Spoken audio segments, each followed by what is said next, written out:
You see this reflection, Alex? I can see the individual whiskers on my chin in this resin. It's glorious. But man, my shoulders feel like I just wrestled a bear. You've been at that for 3 hours, Tiger. Pretty sure the bear would have given up much sooner. It looks like glass, though. Honestly, it's a bit intimidating. I've always been terrified of epoxy because of the finishing. It feels like one wrong move and you've just got a giant, expensive piece of blurry plastic. And that right there is the hurdle. Everyone loves the pour. The pour is sexy. The swirling pigments, the liquid look. But the finishing? That's where the men are separated from the boys. Or more accurately, the patient from the I want it done now. Here's what I wish someone had told me 10 years ago. Polishing epoxy isn't a step. It's a marathon. Okay, let's lace up the sneakers then. If I'm a beginner and I've just cured my first river table or coaster and it looks all lumpy and matte, where do I actually start? Because right now, mirror shine feels like a fairy tale. The first phase is what the pros call flatting. You've got to get that surface perfectly level before you even think about shine. The part they leave out of the YouTube tutorials is that if your surface isn't flat, your polish will just highlight every ripple like a magnifying glass. Wait, hold on. So I shouldn't just jump in with the fine stuff? Absolute recipe for disaster. Let's just say I paid tuition on that lesson back in 15. I spent 4 hours with 2,000 grit sandpaper wondering why it still looked like a topographical map of the Ozarks. So you were trying to polish the bumps. Bold strategy. Terrible strategy. You start coarse. We're talking 120 grit, maybe 180 if your pour was really clean. I like the Mirka Abernet discs, those mesh ones. They don't clog as fast. What the old-timers know but don't share is that heat is your enemy. If you sand too fast or stay in one spot, the epoxy softens, gums up your paper, and creates pigtails. Pigtails? Like little curly-Q scratches? Exactly. Those little circular swirls from an orbital sander. Ask me how I know they're the devil. You think you got a perfect finish, you go to the next grit, and suddenly, bam! A 120 grit pigtail appears from 2 hours ago. It's like a ghost haunting your workpiece. So how do you avoid the ghosts? Persistence and a pencil. Seriously. Draw a light grid on your resin before every grit. Sand until the pencil lines are gone, then draw it again. It keeps you honest. Nobody warns you about this, but you need to overlap your passes by about 50%. Steady, slow, let the weight of the sander do the work.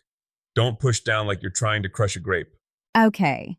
So we go from 120, then what? Just jump to the polish? Oh, bless your heart. No. You have to climb the ladder, 120, 180, 240, 400, and then you start getting into the finishing grits, 800 and 1200. Each step has one job. Remove the scratches from the previous step. 1200? That sounds like I'm basically sanding with a piece of notebook paper at that point. It feels like it. But here's the thing nobody tells you. Once you hit 400 or 800, you really should switch to wet sanding. Wet sanding?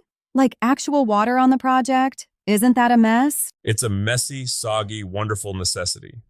The water acts as a lubricant and keeps the dust from becoming an airborne nightmare. It also prevents that heat buildup I mentioned. If you do it right, by the time you finish with a 1200 grit Galaxy disc or something similar, the epoxy will have this soft satin sheen. It won't be a mirror yet, but it'll look, well, intentional. Okay, so I've spent my Saturday afternoon ascending the sanding mountain. I'm at 1200. It's smooth. It's satin. I want the mirror. I want to see my regret for starting this project reflected in the surface. What's next? Now we enter the world of compounding.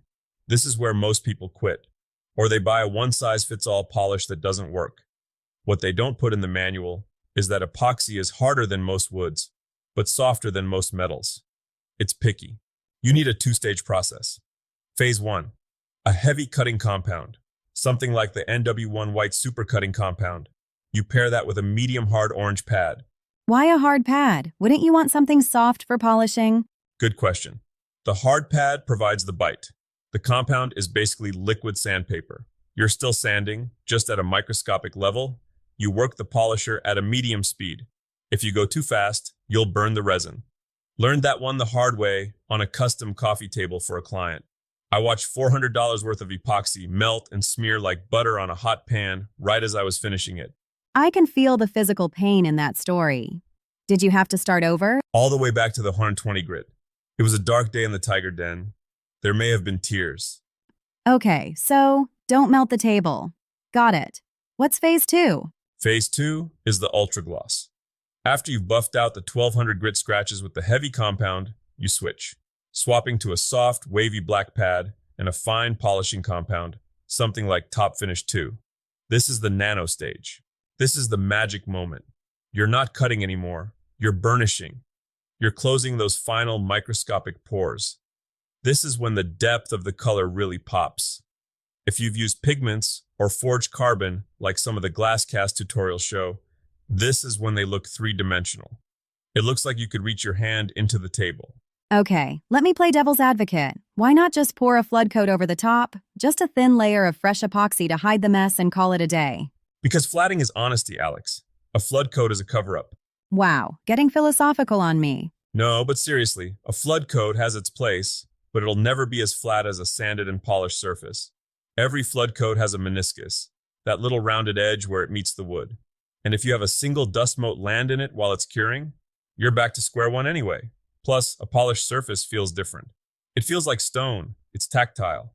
So, if I'm doing this at home and I don't have a giant industrial polisher, can I do this with a drill attachment, or am I just asking for a repetitive strain injury?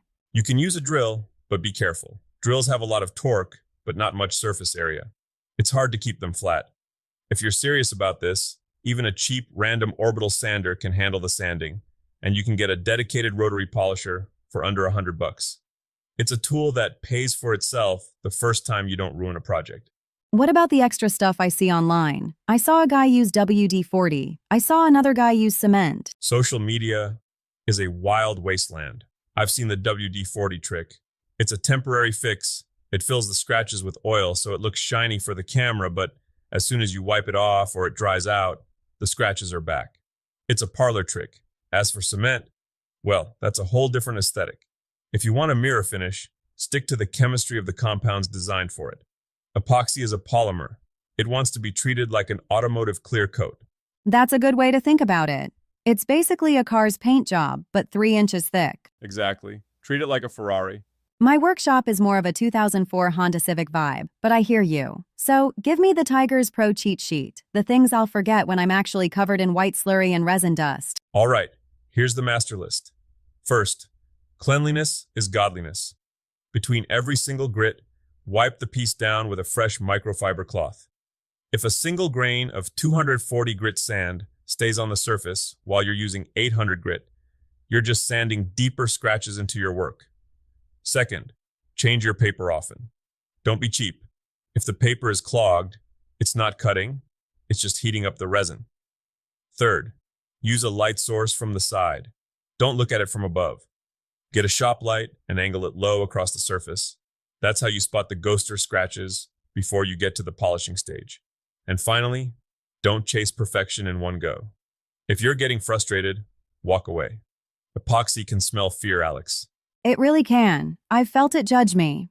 But honestly, seeing that piece of blue resin on your bench, it makes sense now. It's not a trick. It's just discipline. That's the hard truth of the shop. Everyone wants the result, but the heart of the craft is in the boring parts. The sanding, the wiping, the checking.